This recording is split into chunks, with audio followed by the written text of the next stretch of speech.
Hello students, my name is Sandeep और आप देख रहे हैं आपका प्यारा सा चैनल साइंस वानी।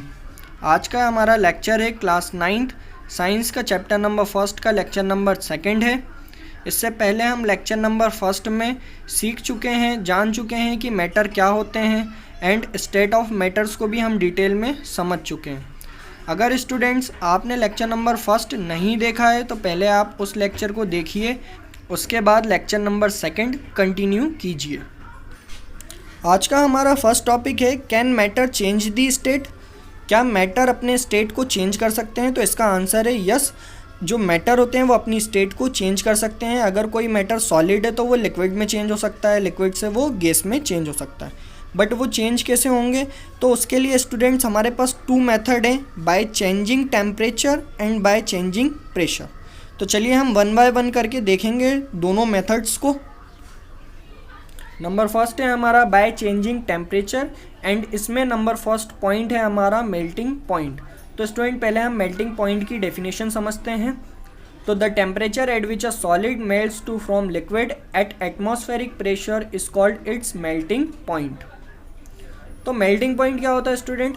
ऐसा टेम्परेचर होता है जिस पर जो हमारा सॉलिड है, जो हमारा सॉलिड सब्सटेंस है, वो मेल्ट होके लिक्विड फॉर्म में चेंज हो जाएगा। उस पर्टिकुलर टेम्परेचर को ही हम बोलते हैं मेल्टिंग पॉइंट। एंड जो हमारा एटमॉस्फेरिक प्रेशर होता है वो कैसा होता है? कांस्टेंट होता है। तो स्टूडेंट आप इसको इस तरीके से भी समझ सकते हैं। सपोज कर लीजिए आपके पास एक आयरन का पीस रखा हुआ है एंड आपका रूम टेम्परेचर कितना है? 40 डिग्री सेंटीग्रेड है। तो उस हिसाब से अभी आयरन का जो पीस है उसका टेम्परेचर कितना हुआ? 40 डिग्री सेंटीग्रेड हुआ। एंड 40 डिग्री सेंटीग्रेड पे जो हमारा आयरन का पीस है वो कैसा है? सॉलिड स्टेट में। अब हम क्या करेंगे? धीरे धीरे टेम्परेचर को बढ़ाएंगे। तो हमने फिर उसको 100 डिग्री सेंटीग्रेड किया, 200 डिग्री सेंटीग्रेड किया, ऐसे ही करके हम उसको लगभग 400 डिग्री सेंटीग्रेड तक लेके जाएंगे। तो पर्टिकुलर एक ऐसा टेम्परेचर आएगा जिस पे जो हमारा आयरन का पीस है जो सॉलिड स्टेट में है वो धीरे धीरे क्या होने लगेगा? मेल्ट होने लगेगा एंड वो लिक्विड स्टेट में आने लगेगा। तो वो जो पर्टिकुलर टेम्परेचर है 400 डिग्री सेंटीग्रेड, जहाँ पे आयरन आके अपनी सॉलिड स्टेट से लिक्विड फॉर्म में चेंज होने लगा, लिक्विड स्टेट में आने लगा, उस पर्टिकुलर टेम्परेचर को ही हम बोलते हैं melting point. I hope student आपको समझ में आया होगा मेल्टिंग पॉइंट क्या होता है। चलिए हमारा सेकंड पॉइंट है बॉइलिंग पॉइंट। तो चलिए हम बॉइलिंग पॉइंट की डेफिनेशन समझते हैं। जैसे हमारा मेल्टिंग पॉइंट होता है सेम उसी तरीके से बॉइलिंग पॉइंट भी होता है। तो the temperature at which a liquid boil to from vapours at atmospheric pressure called its boiling point. ऐसा टेम्परेचर जिस पर लिक्विड किसके अंदर कन्वर्ट होने लगेगा? वेपर्स के अंदर कन्वर्ट होने लगेगा। उस पॉइंट को, उस टेम्परेचर को हम बोलेंगे बॉइलिंग पॉइंट। तो इसको हम किस तरीके से समझ सकते हैं स्टूडेंट? जैसे कि हमारा वाटर है, तो वाटर रूम टेम्परेचर पे कितना है? अभी लिक्विड के फॉर्म में है। बट धीरे धीरे जैसे हम जो हमारा वाटर होता है उसको हम गर्म करते हैं, हीट करते जाते हैं, तो एक पर्टिकुलर टेम्परेचर आता है 100 डिग्री सेंटीग्रेड। उस 100 डिग्री सेंटीग्रेड पे आने पे जो हमारा वाटर है वो क्या होने लगेगा? बॉयल होने लगेगा। और धीरे धीरे जो हमारे वाटर के ड्रॉप्स हैं वो किसके अंदर कन्वर्ट होने लगेंगे? वेपर्स के अंदर कन्वर्ट होने लगेंगे। तो वाटर का बॉइलिंग पॉइंट कितना होगा? 100 डिग्री सेंटीग्रेड, जिस पर जाके जो वाटर के ड्रॉप्स हैं वो किसके अंदर कन्वर्ट हो जा रहे हैं? वेपर्स के अंदर कन्वर्ट हो जा रहे हैं। जो हमारा melting point and boiling point है उसे हम डायग्राम के थ्रू भी इजीली समझ सकते हैं। तो चलिए स्टूडेंट हम उसे डायग्राम के थ्रू समझने की कोशिश करते हैं। ये हमारा डायग्राम है। ये वाले पॉइंट के नीचे ये हमारा 0 डिग्री के नीचे चला जाएगा, जितना भी टेम्परेचर है वो 0 डिग्री के नीचे चला जाएगा। एंड इसके ऊपर 100 डिग्री सेंटीग्रेड आ जाएगा एंड इस वाले पॉइंट से 100 डिग्री सेंटीग्रेड के अबव आ जाएगा। स्टूडेंट ये वाला एरो आपको बता रहा है जो हमारा सब्सटेंस है, जो मैटर है, उसका स्टेट क्या हो रहा है? चेंज हो रहा है। एंड ये वाला एरो आपको बता रहा है टेम्परेचर हम धीरे धीरे क्या कर रहे हैं? इंक्रीज़ कर रहे हैं। तो अभी जो हमारा टेम्परेचर है प्रेजेंट टाइम में वो 0 डिग्री के नीचे है इस वाले पॉइंट पे, जहाँ पे जो हमारा सब्सटेंस है वो किस स्टेट में है? सॉलिड स्टेट में है। ये जो हमारा सब्सटेंस है इसको हम सपोज करते हैं कि ये हमारा आइस क्यूब है। तो आइस क्यूब 0 डिग्री सेंटीग्रेड के नीचे है, तो ये किस स्टेट में है? सॉलिड स्टेट में है। अब धीरे धीरे हमने इसके टेम्परेचर को क्या किया? बढ़ाया, इंक्रीज़ किया। तो ये एक टेम्परेचर आएगा 0 डिग्री से ऊपर चला जाएगा। जैसे ही 0 डिग्री के ऊपर जाने लगेगा टेम्परेचर, जैसे कि आपका रूम टेम्परेचर होता है, तो जो हमारा आइस क्यूब है वो धीरे धीरे किस में कन्वर्ट हो जाएगा, वाटर के अंदर कन्वर्ट हो जाएगा, लिक्विड बन जाएगा। एंड ऐसे ही सपोज कर लीजिए ये जो हमारा वाटर है, अब इसको हम क्या कर दिया, इसका हमने टेम्परेचर और ज़्यादा इंक्रीज़ कर दिया, तो पर्टिकुलर 100 डिग्री के ऊपर चला गया। एंड जैसे ही 100 डिग्री के ऊपर जाएगा तो जो हमारा लिक्विड था अब वो किसके अंदर कन्वर्ट होने लगा, वेपर्स के अंदर कन्वर्ट होने लगा। तो इस डायग्राम से आपको इजीली समझ में आया होगा कि 0 डिग्री के नीचे जो टेम्परेचर रहता है उसमें हमारा आइस क्यूब कैसा रहता है, सॉलिड स्टेट में रहता है। एंड 0 के ऊपर और 100 के बीच में हमारा जो आइस क्यूब है वो वाटर बन जाएगा, लिक्विड के फॉर्म में रहेगा। एंड 100 डिग्री के ऊपर जो टेम्परेचर है उसमें जो हमारा लिक्विड है वो किसके अंदर कन्वर्ट हो जाएगा, वेपर्स के अंदर कन्वर्ट हो जाएगा। और स्टूडेंट जो हमारा वाटर होता है वो तीनों स्टेट में एग्जिस्ट करता है, सॉलिड, लिक्विड एंड गैस।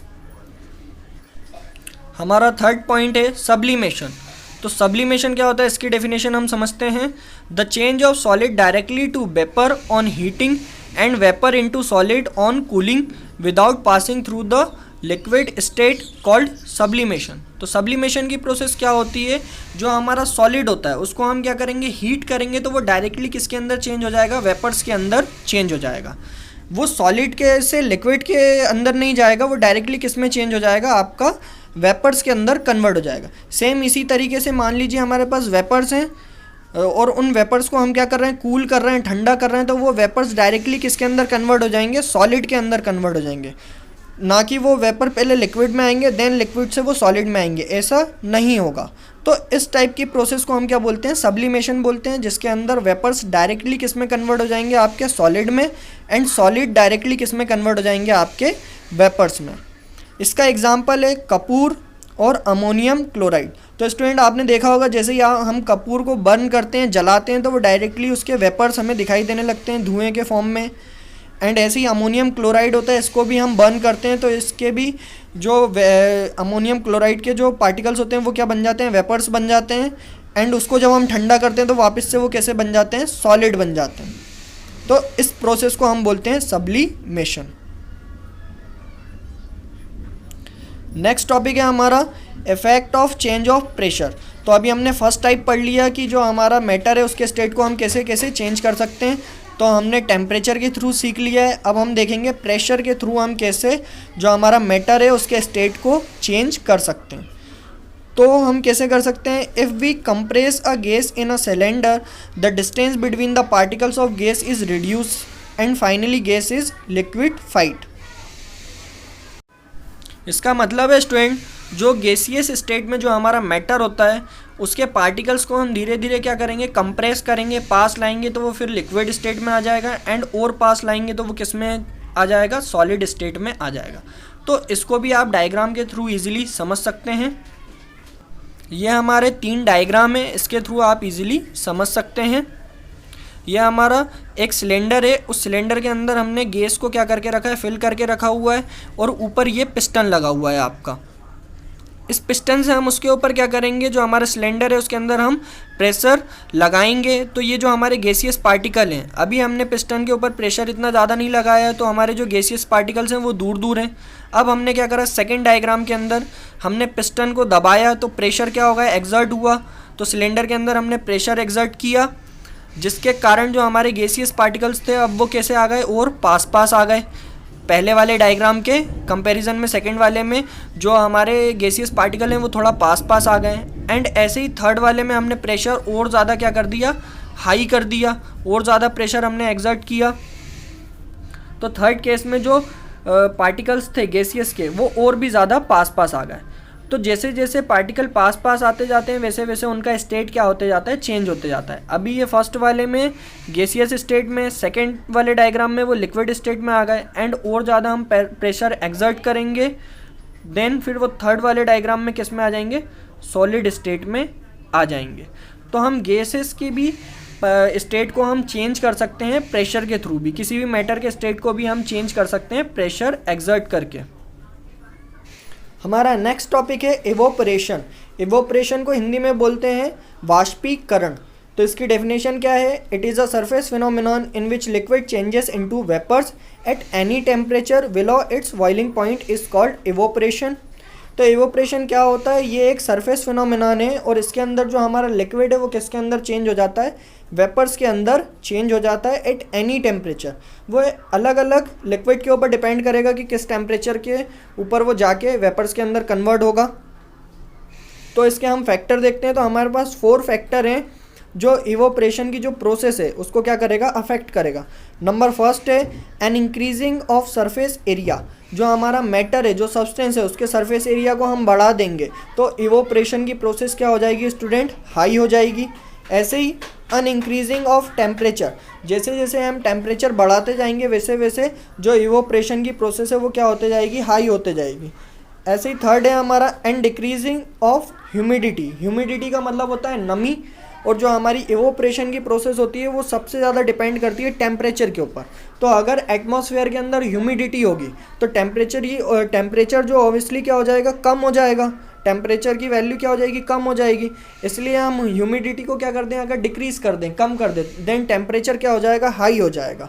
तो जो हमारी इवोपरेशन की प्रोसेस है वो क्या हो जाएगी, हाई हो जाएगी। ऐसे ही फोर्थ है हमारा an increase in wind speed. Wind speed का मतलब होता है स्टूडेंट, विंड का मतलब होता है चलती हुई हवा। जैसे हम उसकी स्पीड को हाई कर देंगे तो हमारी जो इवोपरेशन की प्रोसेस है वो भी क्या हो जाएगी, हाई हो जाएगी। हमारे पास ये डायग्राम बना हुआ है, इससे आपको इजीली समझ में आएगा कि इवोपरेशन की प्रोसेस क्या होती है। तो स्टूडेंट हमारे पास ये एक बॉटल है, इसके अंदर हमने पानी को कैप्ट करके रखा हुआ है एंड वहीं पे हमने थोड़ा बहुत पानी लैंड के ऊपर गिरा के रखा हुआ है। तो आप देखोगे यहाँ से सनलाइट इसके ऊपर पड़ रही है, तो जो हमारा बॉटल है उसकी सरफेस एरिया क्या है, कम है। वहीं पे जो पानी हमारा नीचे गिरा हुआ है उसका सरफेस एरिया क्या है, ज़्यादा है।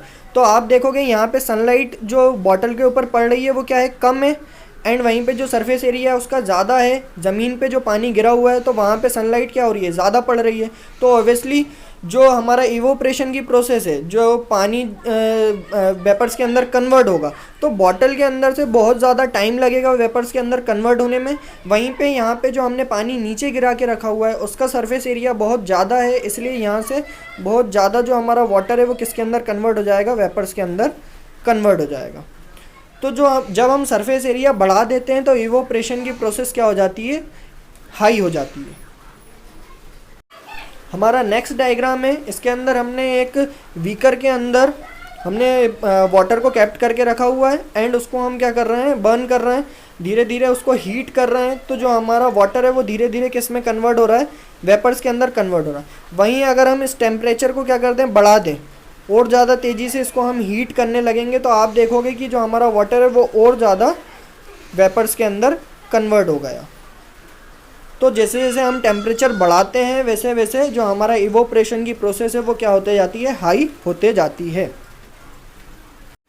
आई होप स्टूडेंट आपको ये लेक्चर समझ में आया होगा। अगर आपको वीडियो पसंद आता है तो वीडियो को लाइक एंड शेयर करना ना भूलें एंड चैनल को सब्सक्राइब कर लीजिए। Thank you.